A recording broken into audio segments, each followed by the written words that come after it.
Yes, that's right. It's Joe here live for Joyrider TV, back with some more Q&A. Yeah, I think I'll just smash in with what I feel is going to be a very good topic to start with. And the topic that we're going to look at is the how can I sail faster?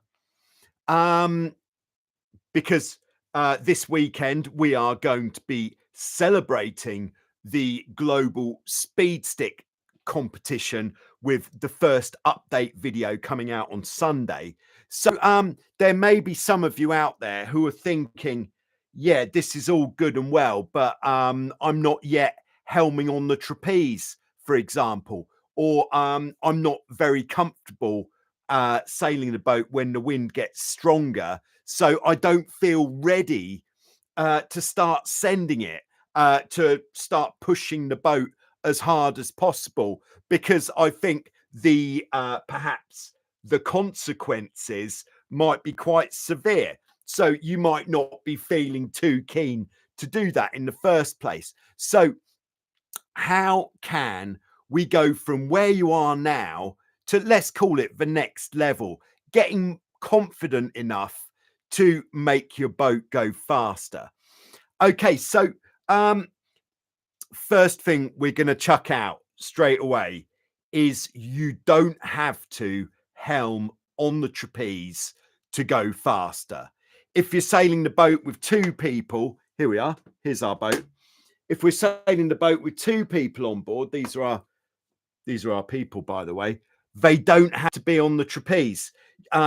Even the crew doesn't have to be on the trapeze.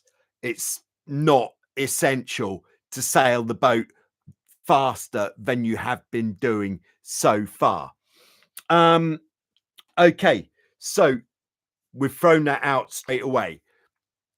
Let's just look at a procedure that we take. So we would obviously need to have the boat in the water. We're out sailing. And as I think a lot of us feel that you have the most control of controlling the power on the boat when you're sailing the boat close to the wind. Here's our wind direction.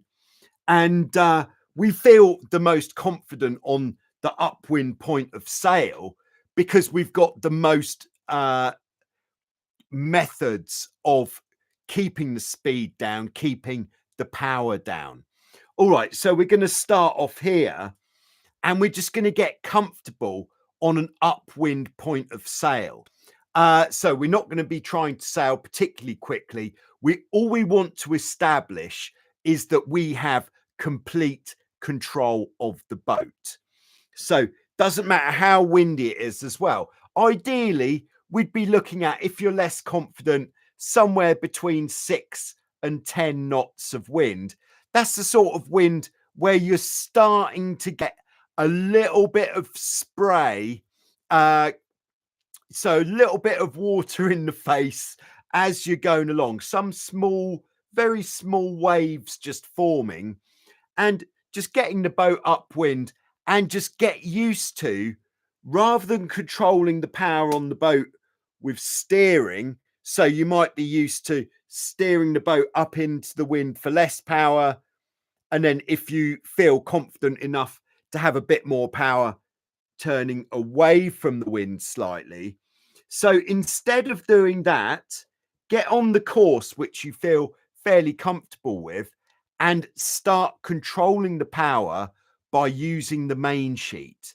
So if you get too much power, you ease the main sheet out. And when you feel confident and comfortable with the amount of power that you have, then you could just bring the main sheet back in, and just working from that kind of position, bringing it in, letting it out, all on the main sheet, and just trying to keep a nice steady course.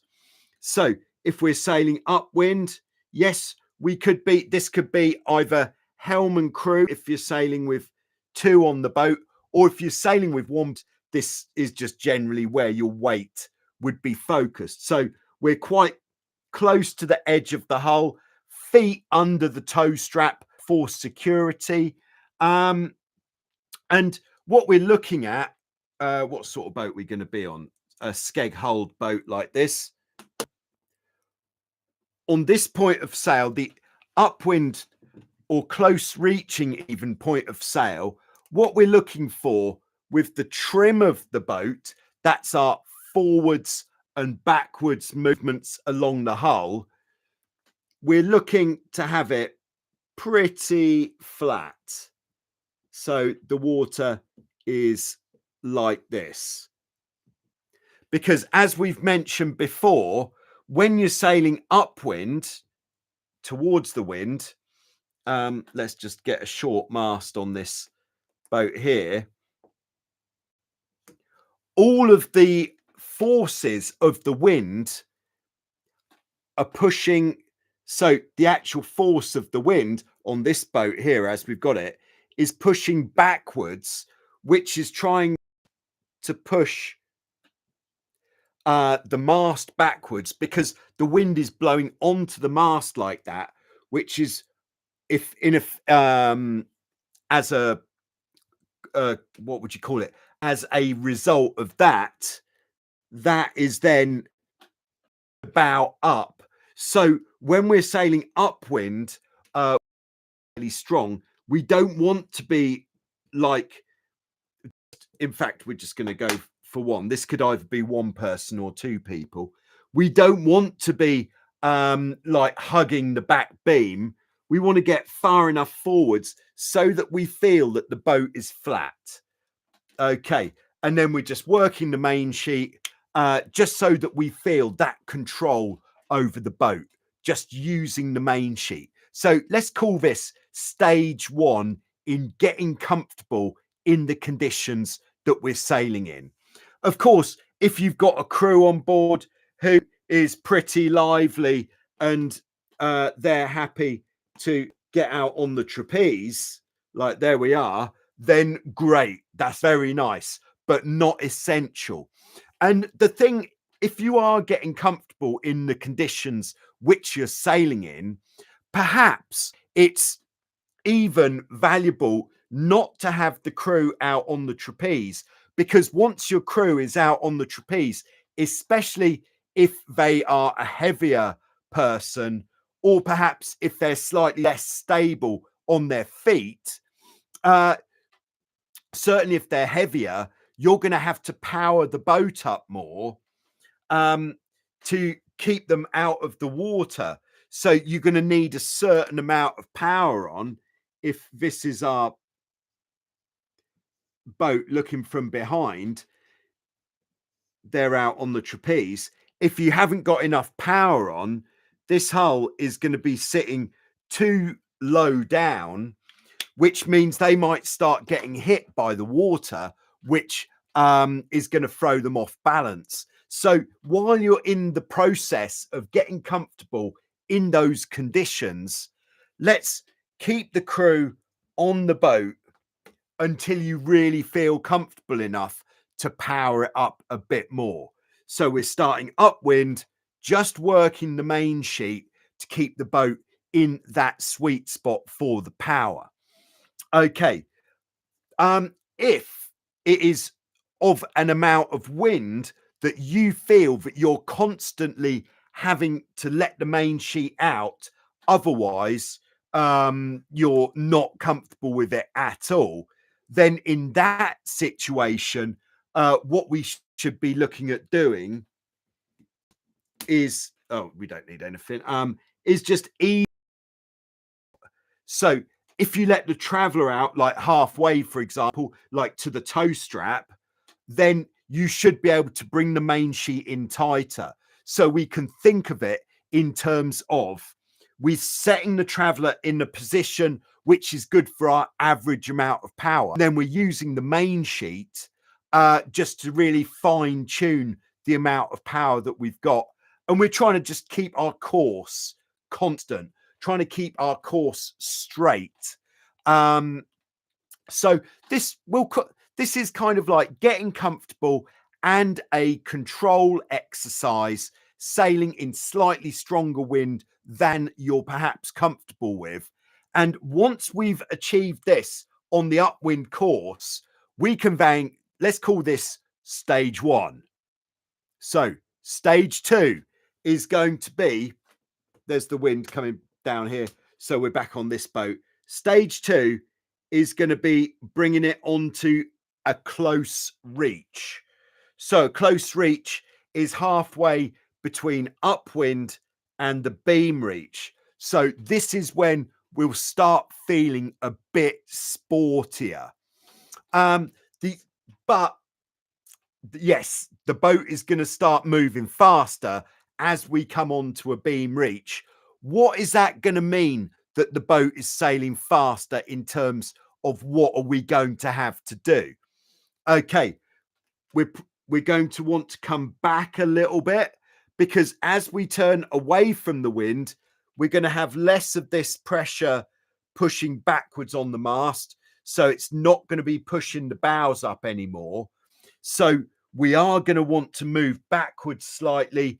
And again, we want to trim our weight forwards and backwards so that if you feel a gust of wind, you don't feel at any time there's a risk of the bow going under the water.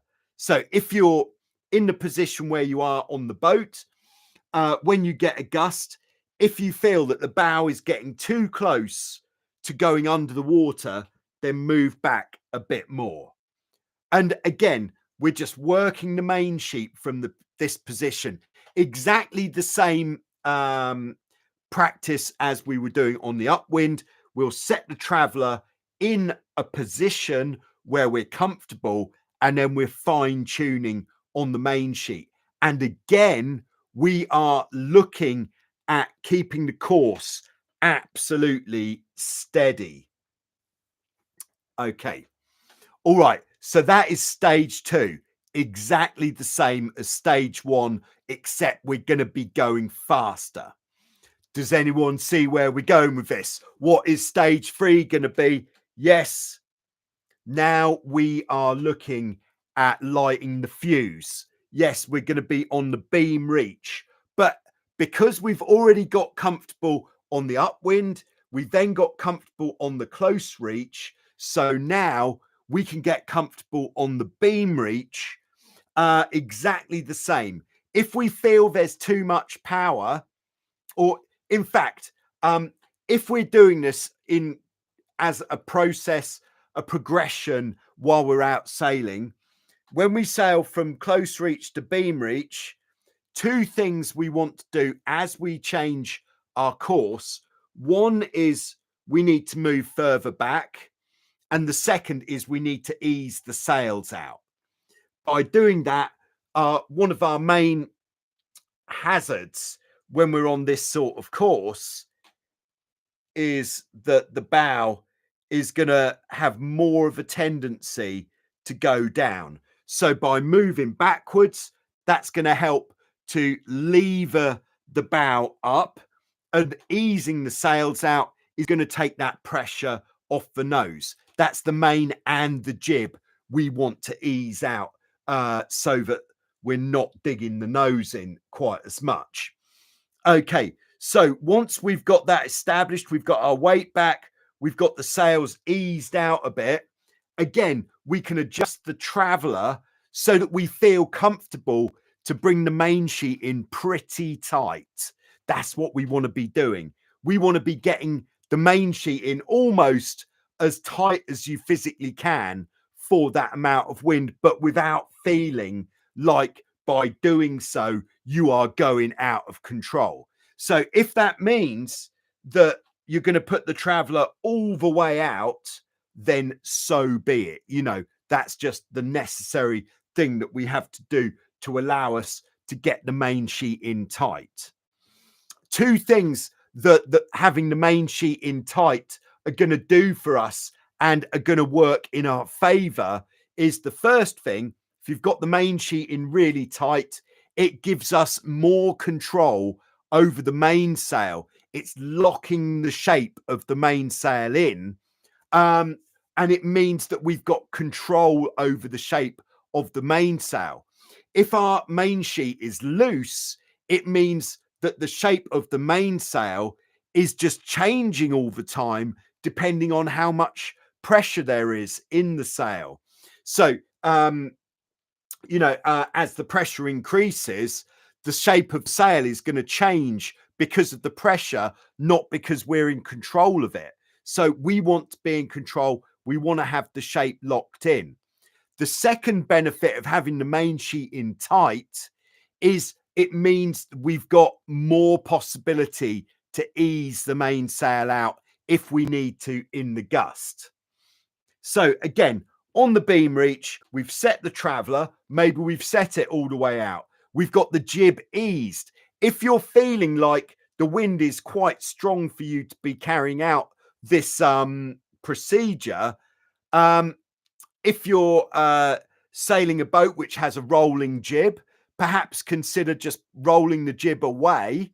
If you are sailing with a crew, maybe have the crew have the jib eased a little bit too much, well, which would traditionally be a little bit too much, so that, here we are, we're now on our beam reach, so that the front part of the jib is a little bit flappy. That's what flappy looks like. And the rest of the jib is pulling, just so the jib is out a little bit more than what you might consider to be optimal, because that means then that the crew doesn't have to be super fast to ease the jib off in the event of a gust. So the jib isn't going to capsize you. Like on a boat with a powerful jib, like Hobie 18, for example, or a 16 as well, powerful jib. Yeah, we're at the back, levering the bows up, playing the main sheet. We're in control. Again, keep the course consistent. While you're getting used to sailing a bit faster, we don't want to confuse things by changing our course. Let's keep the course consistent so that all that we're worrying about is playing the main sheet. If you feel that you know you're holding the tiller extension and you're like, this is really hard to play enough main sheet with one hand while we're steering, then you can get your third hand involved by wrapping your back arm over the tiller extension, and then you've got, if you apply downward pressure, so the tiller extension is underneath here, apply downward pressure. What I've noticed from when I've been coaching is it does take people who have been sailing for a long time to get used to having the tiller extension over the shoulder with the arm over the top and effectively steering just with this downward pressure, not having the stick in your hand, and then you can steer by leaning forwards and backwards. This does take a bit of getting used to, but then what it does is it frees up your stick hand, so you've then got two hands that you can use on the main sheet. Now, if you've got a crew who is really on the ball, perhaps a crew who also steers their own boat when they're not crewing on your boat, then they could possibly be in charge of playing the main sheet, which means you can just focus on driving the boat in a straight line.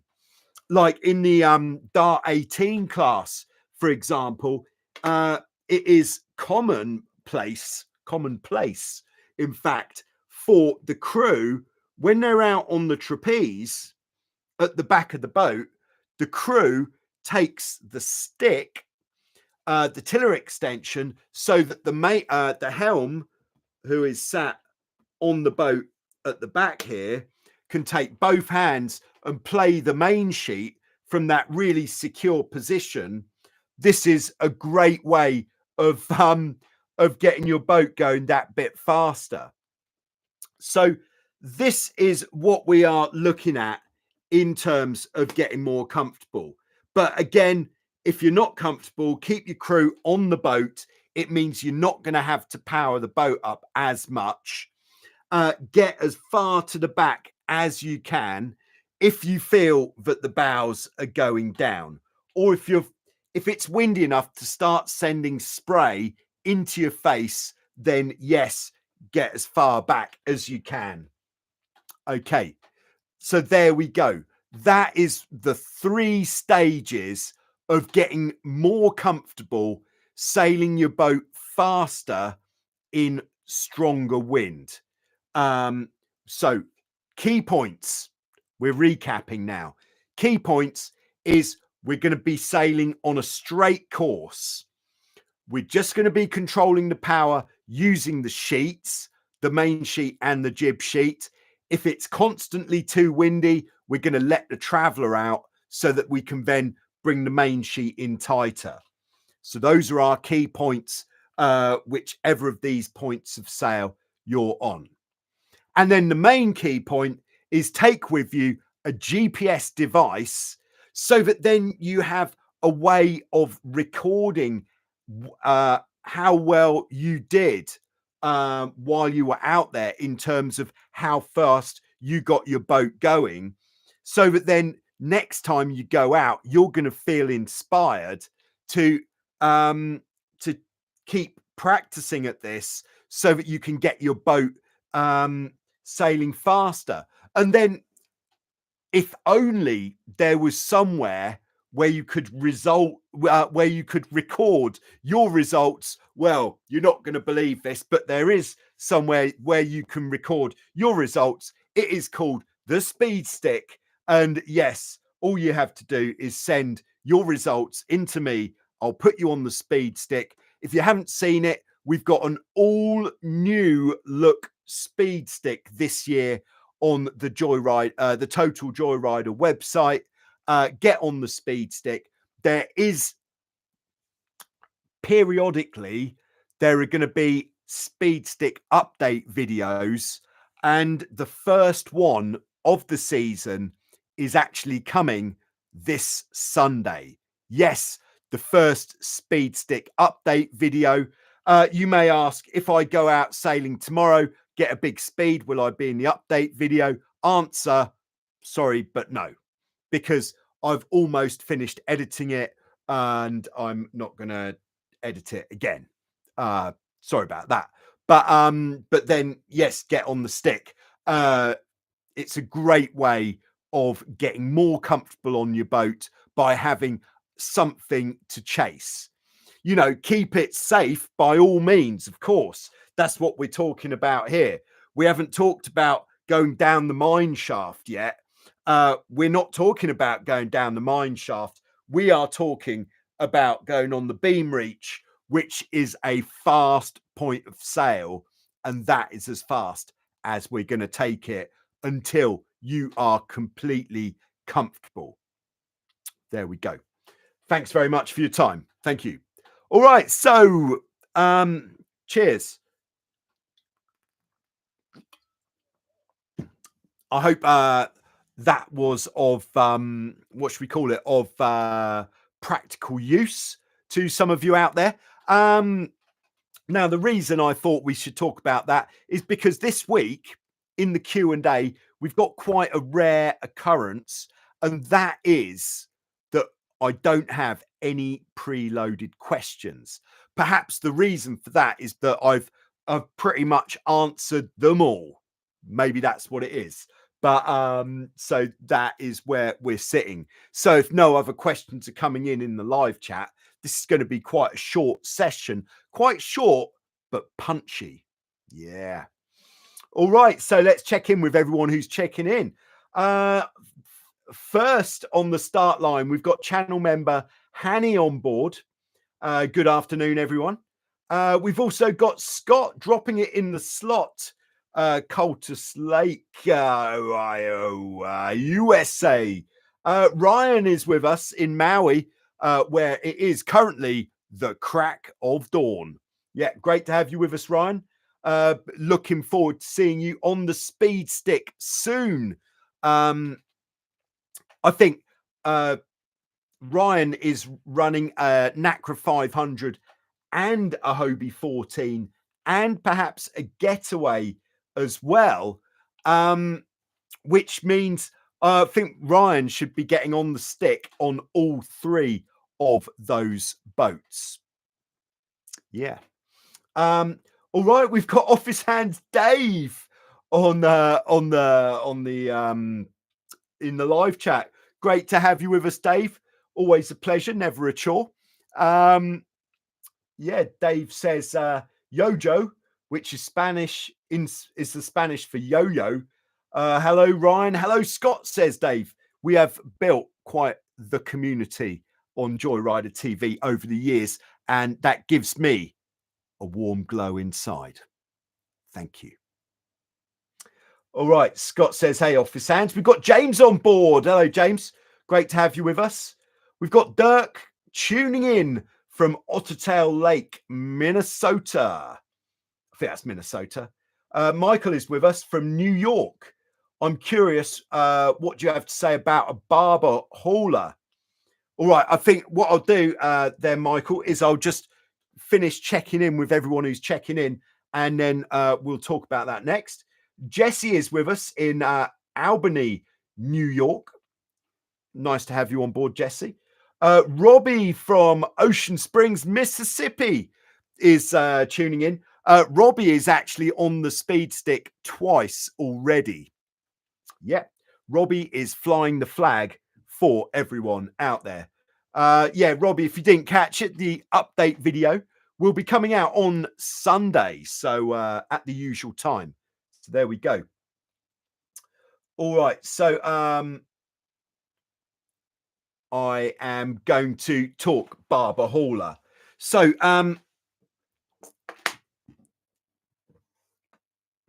what a barber hauler does, I think I'm gonna draw this on rather than using that boat just because. All right, so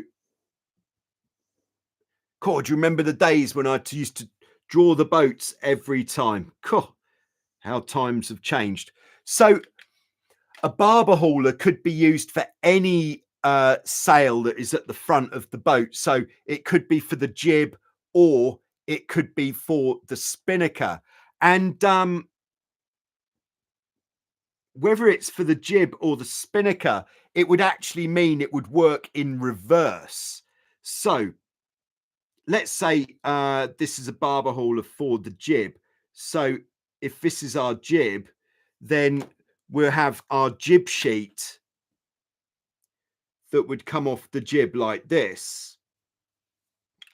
And then what the barber hauler would actually do, we're using all the colors today, is it would be a line with either a block on it, or maybe it's just a stainless steel ring. But nicer would be to have a block on a line, and then this would be led outboard to some sort of cleat out here. So that goes around the sheet. So what this barber hauler would do, if it was for a jib, would be to actually alter the sheeting angle. So this would be on the jib. This would be more if your boat doesn't have a jib traveler. So if you don't have either a self-tacking jib track at the front of your boat, or another version would be like we see on the 16, where we've got a track either side of the mast, which can go either way there. Because if we've got a jib traveler like on a track, then it needs the necessity for having a barber hauler. And what we would do with the barber hauler would be, in the lighter winds, more so on the jib, we'd use it for getting the jib, the sheeting angle of the jib board, so it's opening the jib up. But if we were to open the jib just with the sheet, what we get is loads of twist in the sail. So if we're getting loads of twist in the sail, here's our jib, it means that at the bottom of the sail would be flying straight back, but the telltale at the top would be completely upwards, because the bottom of the jib would be sheeted in, but the top of the jib would be completely open, which means there's loads of twist in the sail. So by having the barber hauler, it means when we're sailing on freer points of sail, so like reaching or broad reaching, we can use that to pull the jib outwards. So it'd be more out like this, but we can have more tension in the sheet, which will keep this top telltale flying straight back. There we go. So that would be purpose number one. You could also use this like we're using the jib traveler on a boat like a 16, to bring the sheeting angle more out if it was windy. James is asking, has anybody ever tried adding a barber hauler to a getaway? Yeah. Or any other type of boat which just has a single positioned position for the jib sheeting. All right. So that's the first reason to have a barber hauler. The second reason is if you spinnaker on your boat, and a lot of the spinnakers in the Tornado fleet are blue, so we're having this in blue, and this will actually work the opposite kind of. So the sheeting angle here would come back to about here. That's where the first block would be. So that would be the sheeting angle for the spinnaker. And what that might do is it might have quite an open leach on the sail, which is perfect for when there's a good bit of pressure and you can lift the hull. But it might mean that in light winds, you feel that you could get a bit more out of the spinnaker if you were able to close the leach. So if we replace our jib for the spinnaker,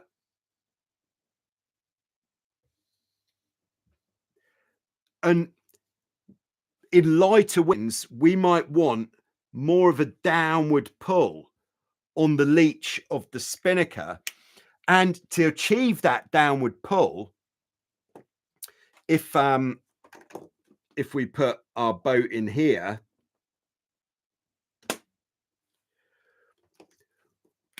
because our spinnaker block is back here, to get more of a downward pull, which is going to help to close the leach, we'll have a barber hauler that goes onto the sheet.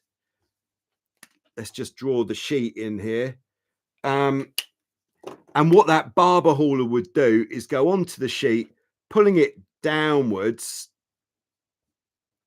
which is going to help to put more tension into the leach of the spinnaker, which is going to give you more power in the lighter wind.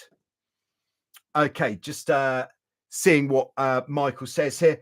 Michael sails a Prindle 16, no track, no spinnaker. Sounds like I've been using it correctly. Also fun to use sailing wing on wing. Goose winging, I call that.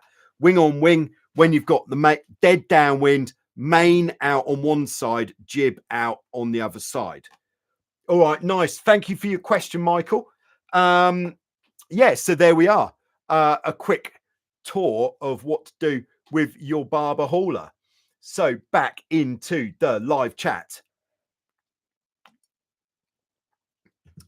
All right, question from Office Hands, Dave. Oh, no, let's backpedal before we go on to that. I think Dave's question is quite a tricky one. Ryan says, how is Vasiliki in early June?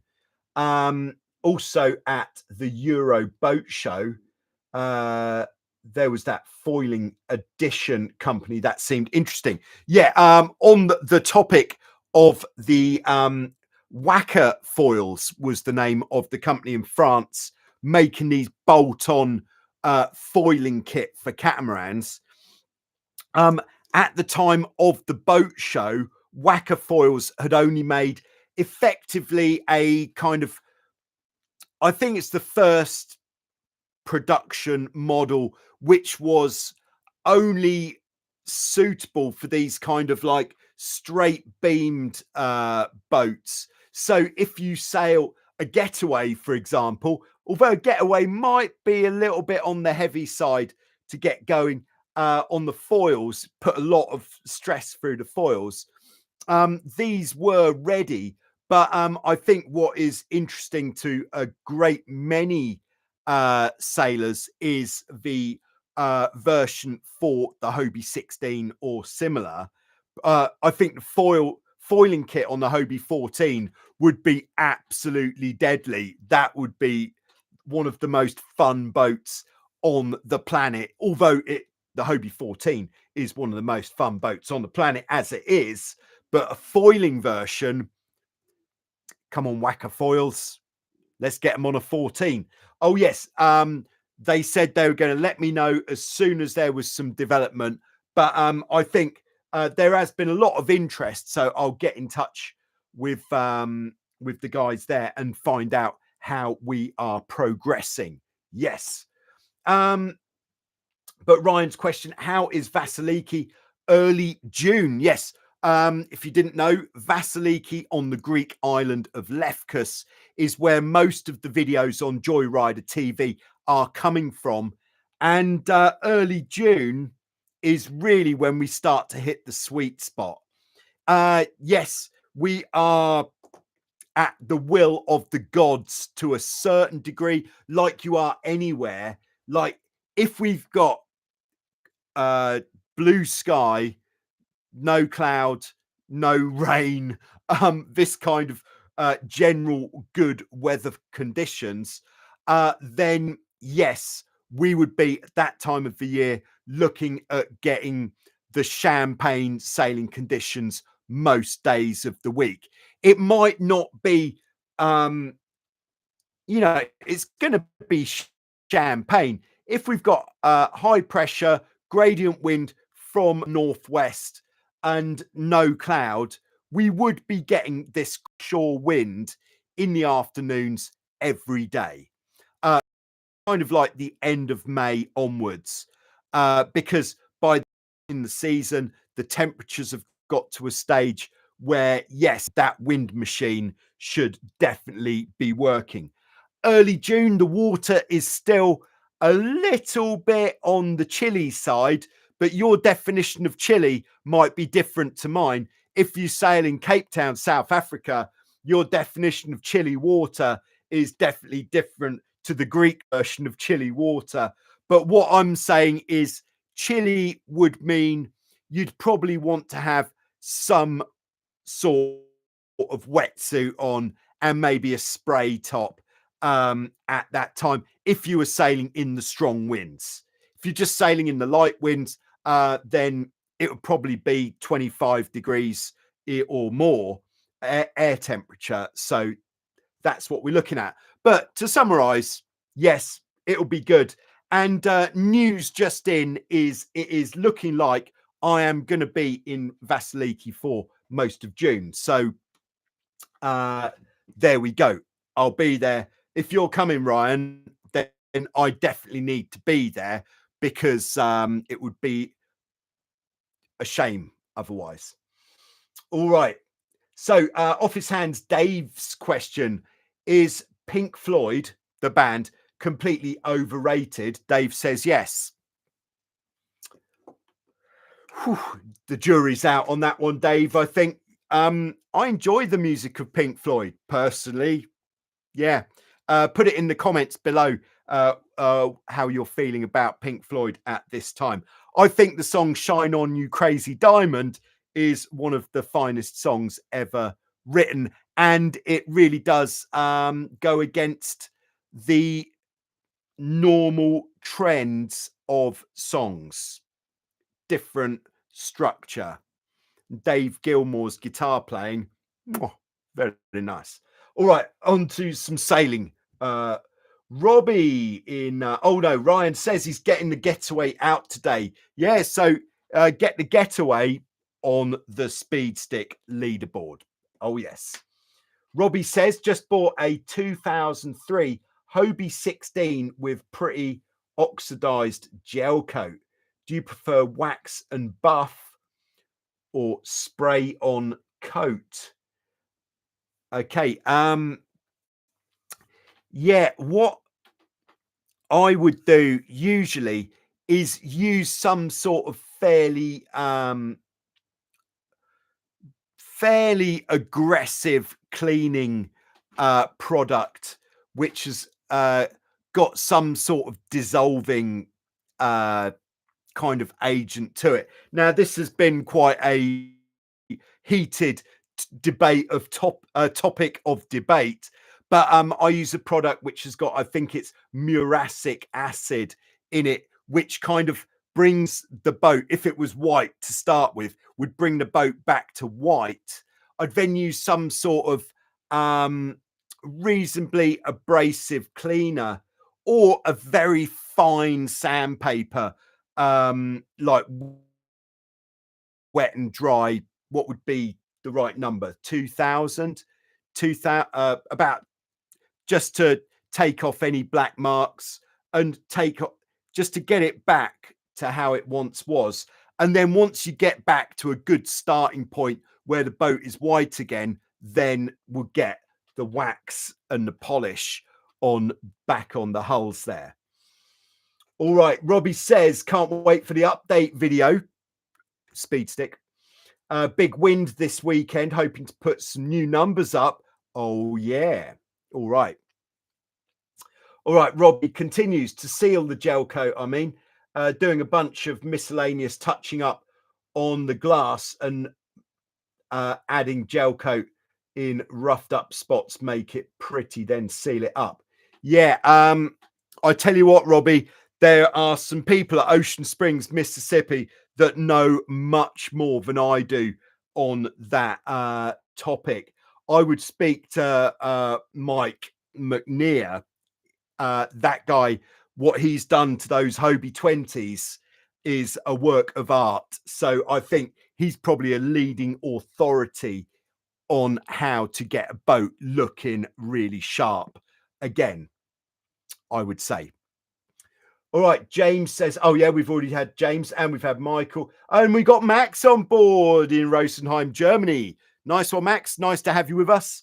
I hope we're going to be seeing you in Vasiliki at some point. Maybe in June you could meet up with Ryan. That would be a match made in heaven, I'm sure. Yes. All right. Okay.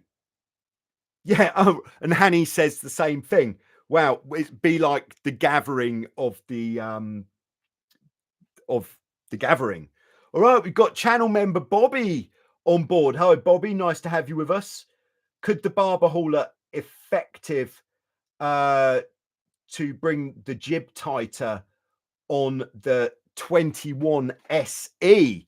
Yeah, of course you could have a barber hauler, like if we go back to our jib example.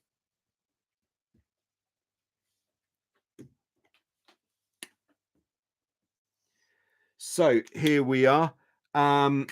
Here's the jib. So if you felt like with a 1-point sheeting position, there'd be a bit of head scratching, a bit of design involved, but you could have a barber hauler where you've got a ring in the middle, and that could either pull it outwards or inwards. So if this was on some sort of loop, to adjust, is everyone sort of seeing this? Was my diagram a little bit on the small side, but I think you get what I'm saying. So you could either pull it outwards or inwards. I think if you pull the sail too much inwards, then the one thing that you're kind of risking there is closing the slot too much between the jib and the mainsail. Sorry, if we're sailing upwind, mainsail here. So if we're bringing the jib in really tight, the thing that we really need to keep an eye on, and the way to do this would be on the beach, work out your system. And in fact, you could do it without having a system first. Just have the boat on the beach, use your hand on the rope, pull the rope in towards the mast, and then have a look here. And if it looks like the way that the air is going to flow, like if you think about it, that the airflow is going to follow the shape of the sails. So on the inside of the jib, if you think, all right, the airflow is going to come down there, what's it going to do when it gets to the back of the mainsail? Is it going to hit the back of the mainsail kind of like at an angle like this, which is then going to create turbulence? Or, so if it's too tight, then we risk having this turbulence. Whereas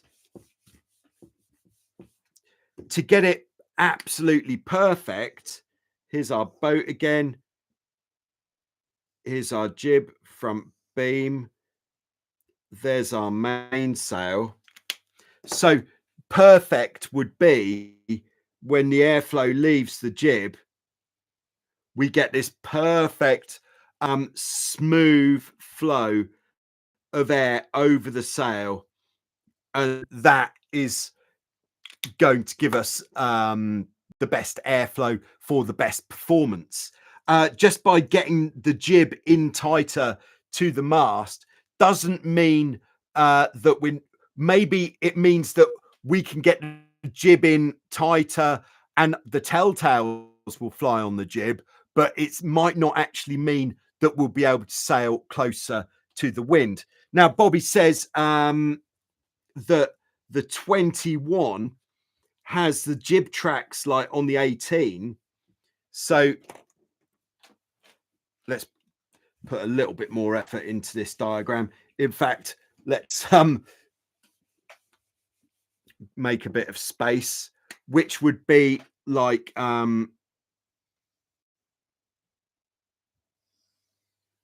here's our hulls, beams. I think you probably knew that. And then the jib tracks are like this. This is a bit of an exaggeration. So they go forwards and backwards rather than side to side.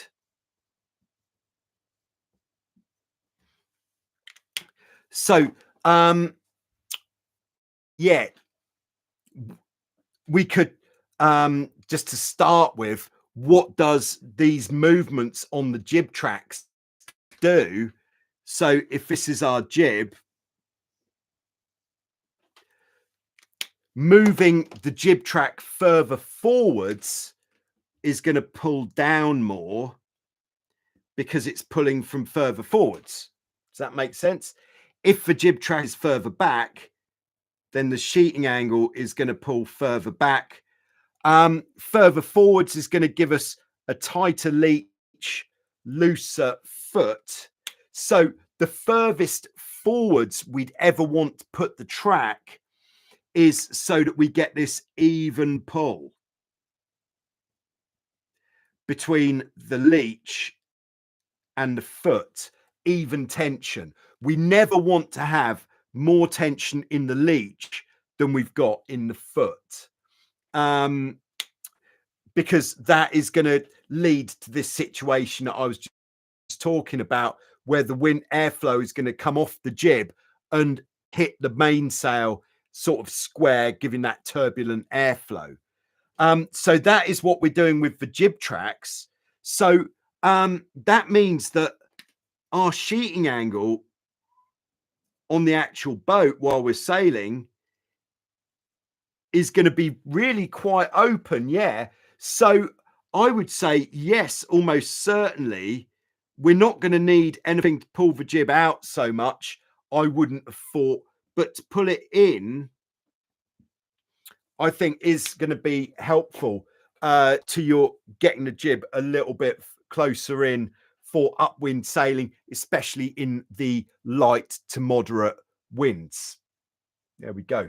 That's what I think anyway. All right. So Max says, hoping for end of September in Vasiliki. All right, great stuff. Oh dear, got to hit the hospital and work. I think Max works in a hospital. I think Max is okay. All right, we've got Jochen on board. Hello, nice to have you with us. In a sailing spot in Fuerteventura where they have Hobie 15s. They're telling me the downhaul will not work in the usual way for this type of boat.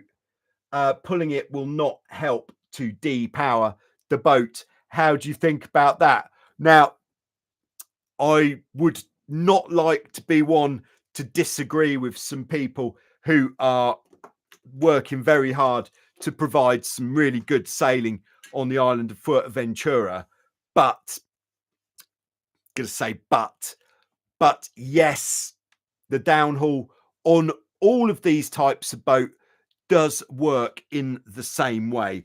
Hobie 15 or, you know, all the way from a Hobie Cat C through to a Nacra 17. The downhaul has a similar effect. What that similar effect is, and let's get this is our Hobie 15. Can we have a mast, please? Yes. All right. This is our Hobie 15. So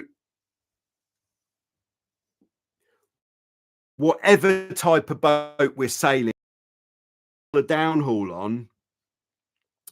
on, when we put it on initially, yes, we've been through this before, but let's do it one more time.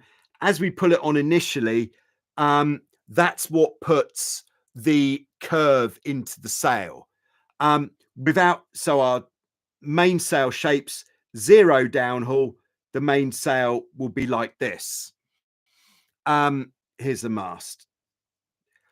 When we get the downhaul to what we call the minimum amount, the minimum amount is when we've pulled the majority of the creases out of the mainsail. So these horizontal creases like this, we're using the downhaul to pull these creases out. That is when we're going to get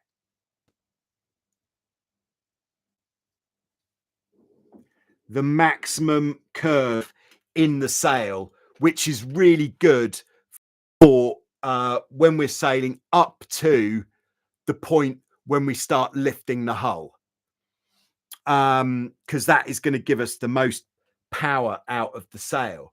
And then as we pull the downhaul harder, what that's going to do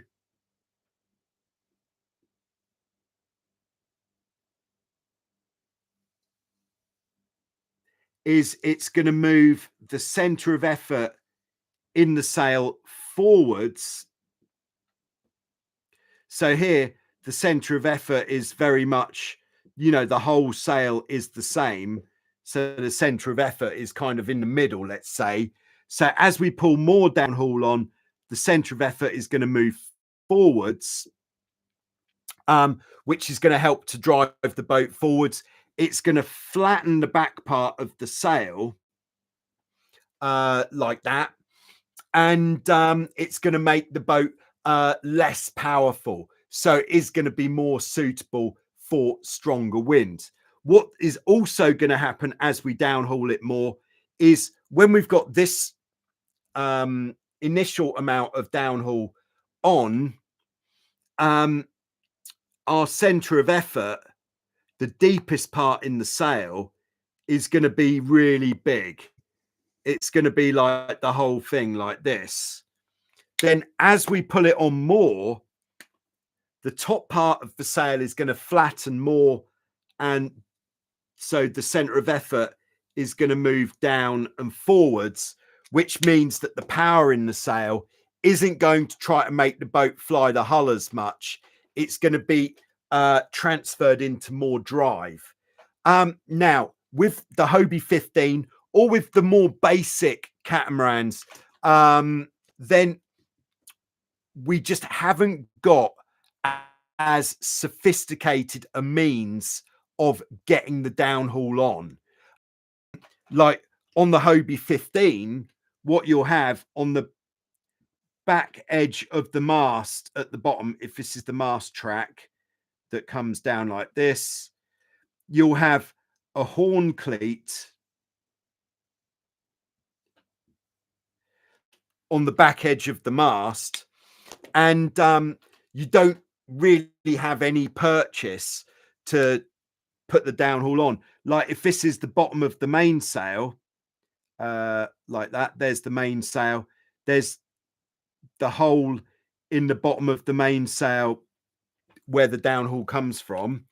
Then what we can do is, if the downhaul starts at the sail, we can then take the rope through the middle of the cleat, back up through the sail, and then we've got a 2-to-1 purchase system then.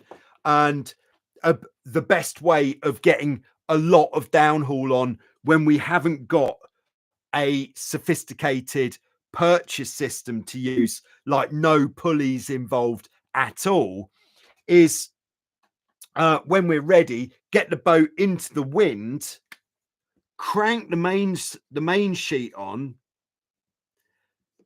and that is going to pull the sail down a load by cranking the main sheet on.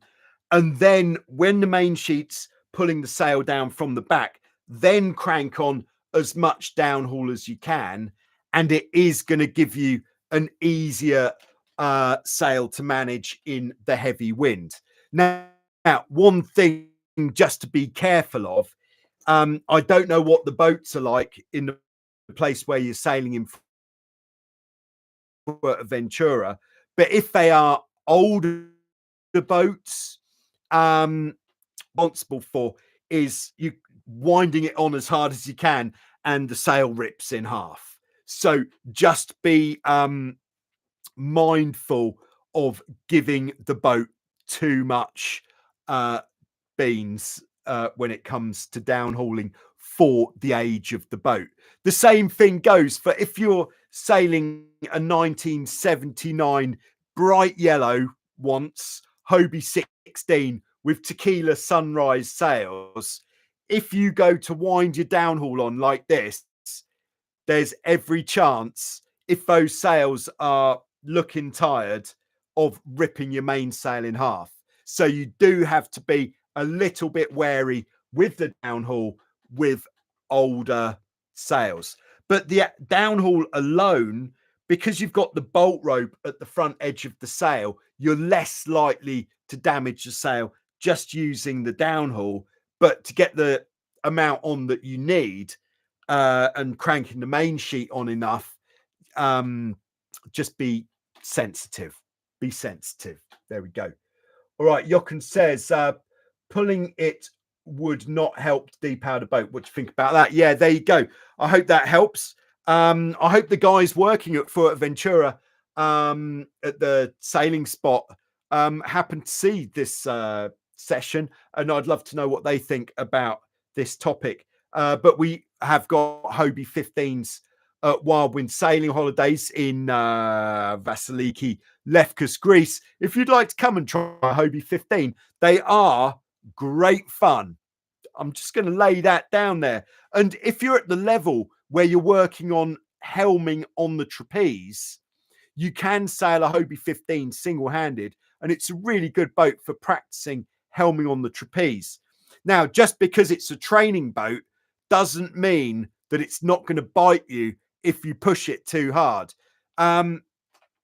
The bows on the boat, the distance from the mast to the bow on a 15 is much shorter as a percentage than it is on the bigger boats, which actually means when you start taking the boat onto the reaches to go fast, there is just, even though the hulls have got loads more volume, there is an equal amount of risk of sticking the bow under the water and flipping it on a 15. So just be aware of that. There we go. All right. Jochen says, fortunately, they also have a Pacific, and that's a lot of fun. Yeah, the Hobie Pacific is a very nice boat. All right. Robbie says, ha ha ha ha. Agree. This is on the topic of gel coat servicing. Mike McNear sold me the boat. Kenny did the first round of glass work on it. Yeah, Kenny, he is somebody else that I would have lined up for the refurb job on there. All right, very nice. So there we go. We've been going for an hour. I think that's enough if everybody else is happy. Like I said, if you are going sailing this weekend, then get on the speed stick. If you didn't know, the Water Speed app is now running on Android as well as iOS devices. It is what I'm choosing to adopt as the official time speed tracking device of the Global Speed Stick. But that isn't to say that you can't use whatever GPS is your favorite.